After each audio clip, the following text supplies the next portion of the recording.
With technology, things are getting cheaper every year.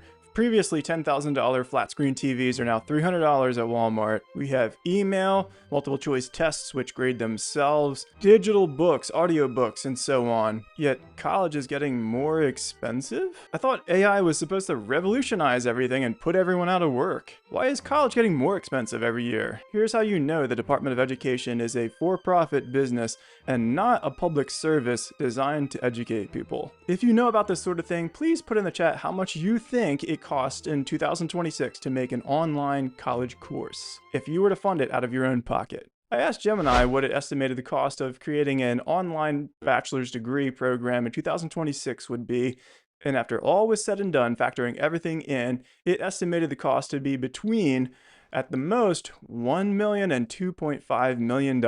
According to Google, the Department of Education has $82 billion a year in discretionary spending, but in fiscal year 2024, it reported spending $268.4 billion.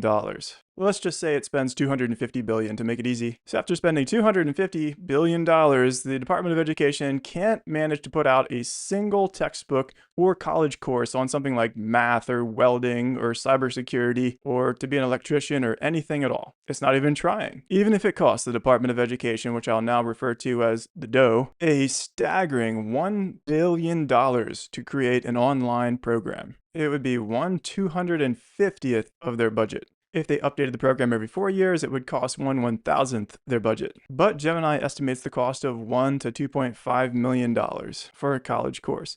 So that's like what, 2.5 millionth their budget every 4 years? Putting a college course online would be a rounding error, a millionth their budget. But it would cost even less because every year colleges stop using a textbook or they re-record an online lecture and throw out the old stuff. So you could even offer to buy unused digital materials from a university for pennies on the dollar, say $100,000. A private individual could do this and put courses online for next to nothing. But it is doubtful that the Department of Education would accredit that online program. But let's imagine on the high end, it costs $2.5 million to put out an online program by the Department of Education that's 13 cents per student in 2026. But okay, I know, you damn kids shouldn't get anything for free. So if you don't think that the $30,000 a year I pay in taxes will cover online tuition, then simply charge every student 13 cents. But if you want to make an obscene amount of money, charge $10 a month for an online subscription to educational materials which are nicely organized for you. The most common feedback I get from this is we should not put the government in charge of educating people because they will indoctrinate people. They will launch PSYOP campaigns. And as much as I agree with that, here are some reasons why that's an entirely BS argument. Number one, we have high schools. No one is saying we can't have free public high school anymore because they'll indoctrinate us. Number two, you're assuming that colleges have less bias now in our current system. Newsflash, universities are not without bias. Universities are not without the attempt to indoctrinate us. Do you really think that the way universities are now makes it so that universities cannot push an ideology? Everyone's issues with universities is that they push left-wing ideologies. So don't give me that. Plus, how much political spin can you really put on a math class or nursing or English or chemistry or welding or cybersecurity or learning to code and so on? The solution is just don't offer classes which are controversial like theology and gender studies or whatever. And number four, you're assuming that we are erasing universities. We're not. Just keep everything the same. Just give people the option to take an online course. You may still go to any university you want. Imagine that. And pay whatever you want. But if you want to learn math, you can go online and learn math for 13 cents or $10 a month. Why is that such a crime? How is that political? And number five, yeah, but it won't be free. It still costs money to run websites. Yes, true. And if we had a website with college courses, how much do you estimate it would cost to run that website? Now divide that number amongst the total number of students. So charge for it. You know in your heart that the real reasons are, number one, it's not fair. So many people paid a lot of money. Number two, and this is clearly the real issue, universities would not be able to charge the amount of money that they're charging now.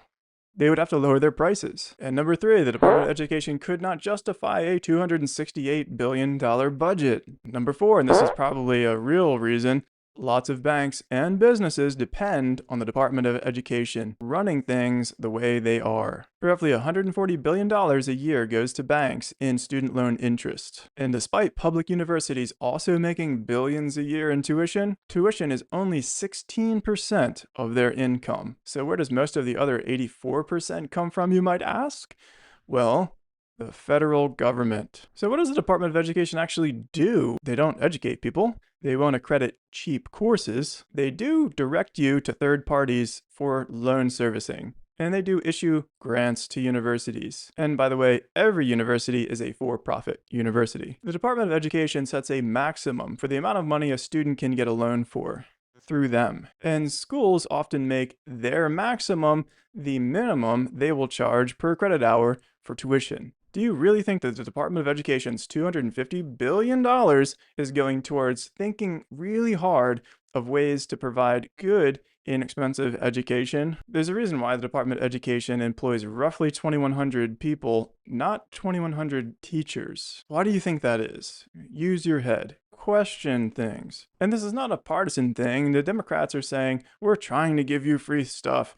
And the Republicans are saying, you shouldn't get free stuff. Both of them are trying to distract us from the real issue, which is we want something for the money we gave the government. I pay taxes, nearly $30,000 a year of $110,000. And the Department of Education says, hey, take out a $50,000 loan if you want to take an online course that grades itself through multiple choice tests. Plus, the Department of Education gives these same schools free tax money. So the universities are double dipping. But they tell us nothing's free. Plus they get donations. They're triple dipping.